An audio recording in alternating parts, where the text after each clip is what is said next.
Avis vascular centre మన దేశంలోనే the best varicose vein hospital. జంగల్ నుండి మళ్ళీ మీరు బయట ప్రపంచంకి వచ్చారు. ఒక విధంగా చెప్పాలంటే జంగిల్ టు కాంక్రీట్ జంగిల్లోకి వచ్చారు మీరు. ఎందుకు వెళ్ళారు, ఎందుకు వచ్చారు అంటే బ్రాహ్మణ కుటుంబంలో పుట్టిన మీరు, మడితో ఉన్న మీరు, శుభ్రంగా స్నానం చేయకుండా ఉండలేని మీరు ఎందుకు వెళ్ళారు? మీరే కాదు, మీ అన్నయ్య కూడా వెళ్ళారు. వెళ్ళి దాదాపు 45 సంవత్సరాల పార్టీలో పనిచేశారు. 45 సంవత్సరాలు పనిచేసిన మీరే మిడిమిడి జ్ఞానంతో నేను చేసిన కొన్ని తప్పుల వల్లే ప్రజలు మాకు దూరం అయ్యారని మీరు ఒక లేఖను విడుదల చేశారు. ఆ విధంగా రాయడం వల్ల ఇప్పటికే పార్టీలో వేలాది మంది త్యాగాలు చేశారు, ప్రాణాలు కోల్పోయారు. అంటే వాళ్ళ ప్రాణాలకు విలువ లేదని కొంతమంది అంటున్నారు. మీరేమంటారు?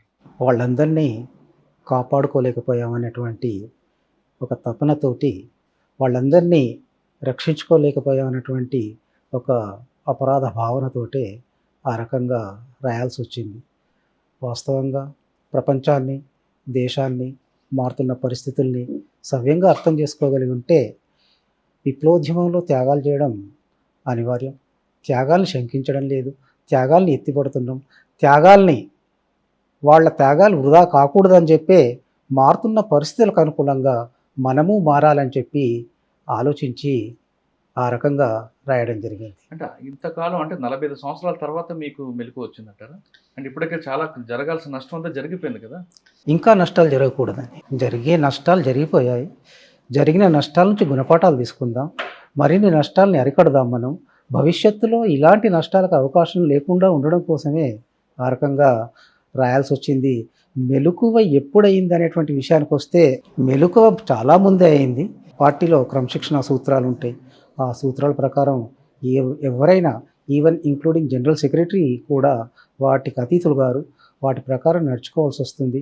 నేను గత 22 సంవత్సరాల నుంచి పార్టీలో మారుతున్న పరిస్థితులు, మేము అవలంబిస్తున్న పద్ధతులు, వీటన్నిటి మీద చర్చిస్తూ నా అభిప్రాయాల్ని పార్టీ కమిటీ ముందు ఉంచుతూ వస్తున్నాను. అందులో భాగంగానే ఈ నిర్ణయం. మీరు ప్రభుత్వం ముందు రావాలనుకున్నది ఎప్పటి నుంచి ఈ ప్రక్రియ స్టార్ట్ అయింది?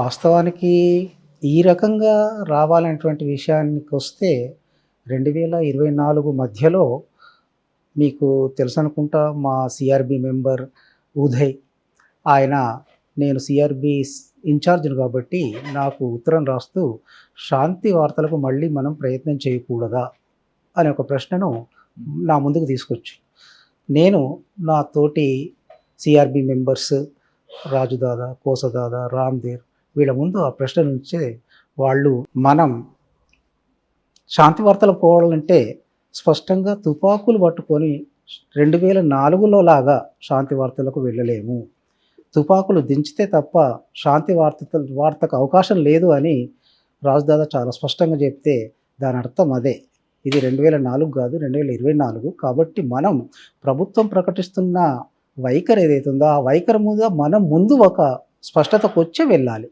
అని చెప్పి నేను ఆయనతో మాట్లాడాను. ఆయన ఆ రకంగా తుపాకులు వదిలిపెట్టి వెళ్ళడం సరైనది కాదు అనేది తను మాట్లాడిండు. మిగతా ఇద్దరు సైలెంట్గా ఉండడంతో వాళ్ళ అభిప్రాయం కూడా అదే అయి ఉంటుందని చెప్పి నేను విత్డ్రా అయ్యాను. మళ్ళీ తర్వాత అదే అభిప్రాయాన్ని మా జనరల్ సెక్రటరీ బసవరాజు గారు, తర్వాత అక్కడే గణపతి గారు ఉన్నారు, వాళ్ళతో ఒక 15 రోజుల తర్వాత నేను కలుసుకున్నప్పుడు వాళ్ళ ముందు కూడా ఇదే అభిప్రాయాన్ని, అంటే ఇది ప్రక్రియ 2024లో స్టార్ట్ అయింది.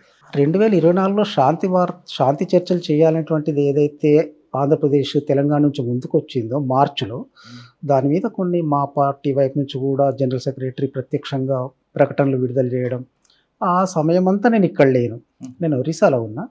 నేను అక్కడి నుంచి వచ్చిన తర్వాత వాళ్ళు కొనసాగించినటువంటి ప్రక్రియను ముందు తీసుకుపోవడంలో భాగంగా నవంబర్లో నేను దాన్ని సిఆర్బి ముందు, పీవీ ముందు చర్చించాను. మీరు చర్చలప్పుడు, అంటే మీ శాంతి చర్చలు చేద్దామన్న సమయంలో బసవరాజు గారితో పాటు గణపతి గారు కూడా అక్కడే ఉన్నారా? ఎస్, మేము ముగ్గురం ఉన్నాం.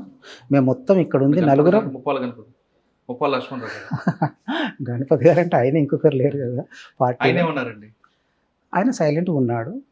ఇక తను బసవరాజు గారి సెక్రటరీ కాబట్టి ఆయనే మాట్లాడిండు, వద్దు సోను, మనం తుపాకులు దించి చర్చలకు పోయేటువంటి విషయాన్ని నువ్వు ఆలోచించకూడదు, నాకు రాజుదాదా ఇన్ఫామ్ చేసిండు, చెప్పిండు విషయం, కాబట్టి మనం అట్లా ఆలోచించకూడదు, మనం అనుకున్న విధంగా నువ్వు ప్రస్తుతానికి వెళ్ళి చాలా జాగ్రత్తగా ఒరిస్సాలో ఉండి మన సర్క్యులర్ను ఒరిస్సాలో వివరించి నువ్వు రావాలి, కానీ ఒకప్పుడు సాయుధ పోరాటం ద్వారానే మనం సాధించవచ్చు అన్న నమ్మిన మీరు ఇప్పుడు సాయుధ పోరాటం అవసరం లేదని ఎలా మీరు భావిస్తారు? ఒకప్పుడు అదే అన్నాం, మారిన పరిస్థితుల ప్రకారం ఇది అంటున్నాం.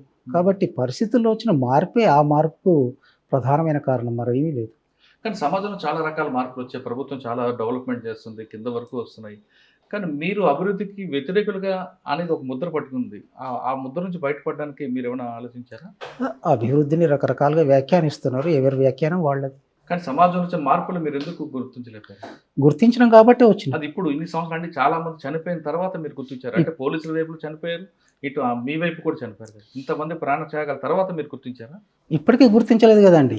ఇప్పుడు నన్ను ఇప్పుడు కొంతమంది ఇంకా ద్రోహులు అని చెప్పి సాయుధ పోరాటానికి తాత్కాలికంగా విరమణ ప్రకటించడం, దీన్ని మొత్తంగానే సాయుధ పోరాటాన్ని విరమించడంగా, దీని నుంచి వైదొలగడంగా, ఇంకా రకరకాలుగా తెలంగాణలో తెలుగు సమాజంలో ముందుకు వస్తున్నటువంటి కొన్ని వాదనలు ఏవైతున్నాయి మీరు చూస్తున్నారు. కాబట్టి ఇంకా ఇప్పటికీ గుర్తించడం లేదు కదా. అంటే వాళ్ళు మిమ్మల్ని వ్యతిరేకించడం, మేము ద్రోహి అన్నం వెనక వాళ్ళు చాలామంది మీరు ఎవరైతే మీ మీద ఆరోపణలు చేస్తున్నారో ద్రోహి అంటున్నారు, వాళ్ళు కూడా చాలా కష్టాలు పడ్డారు, ఆర్థికంగా నష్టపోయారు, శారీరకంగా నష్టపోయారు. కొంతమంది కిడ్నాప్ చేయడం, తలలు గుండు కొట్టించడం, వాళ్ళ మీద కేసులు. వాళ్ళు మిమ్మల్ని ప్రొటెక్ట్ చేయడానికి బయట తిరుగుతుంటే మీరు ఈ విధంగా రావడాన్ని వాళ్ళు జీర్ణించలేకపోతున్నారు అన్నది. సరే, వాళ్ళు ఎందుకు అంటున్నారనేటువంటి విషయం ఇక్కడ మనకు చర్చ కాదు. ఎందుకంటే పరిస్థితులు మారినాయి. మారిన పరిస్థితుల్లో మేము ఈ నిర్ణయం తీసుకున్నాం. కాబట్టి ఇప్పటికీ వాళ్ళతోటి నా విజ్ఞప్తి ఏంటంటే, పార్టీ పరిస్థితులకు రావడానికి వెనుక దారితీసిన పరిస్థితులు ఏంటి, మీరు అవి ఆలోచించండి, అవి విశ్లేషించండి. నేను అందరి కోసం ఒక 22 పేజీల డాక్యుమెంట్ రాశాను. దాంట్లో నేను చాలా ముఖ్యమైనటువంటి సమస్యల్ని ప్రస్తావించాను. మీరు కూడా టెక్ మల్స్లో వాటన్నిటిని చర్చించారు. కాబట్టి ఏంటంటే ఆ విషయాలను ముందు మీరు మాట్లాడండి, whether it is correct or not.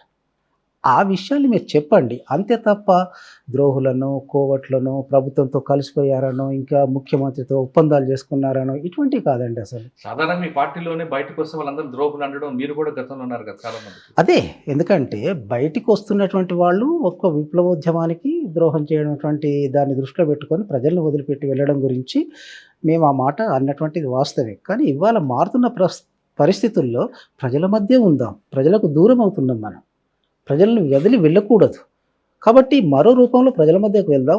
అలా వెళ్ళడానికి మనకి ఇవాళ కాన్స్టిట్యూషన్ మన చేతిలో ఉంది. దాన్ని మనం ఆధారం చేసుకొని ప్రజల మధ్యకు వెళ్దాం, ప్రజలకు దూరం కాకూడదు అనేటువంటి ఒక తపన, ఆరాటం నుంచి నేను ఆ రకమైనటువంటి నిర్ణయానికి ఒకప్పుడు మీరు భారత రాజ్యాంగం పెట్టుబడిదార రాజ్యాంగం అనే విమర్శించేవాళ్ళు, ఇప్పుడు అదే భారత రాజ్యాంగాన్ని మీరు ఏ విధంగా సమర్థిస్తారు?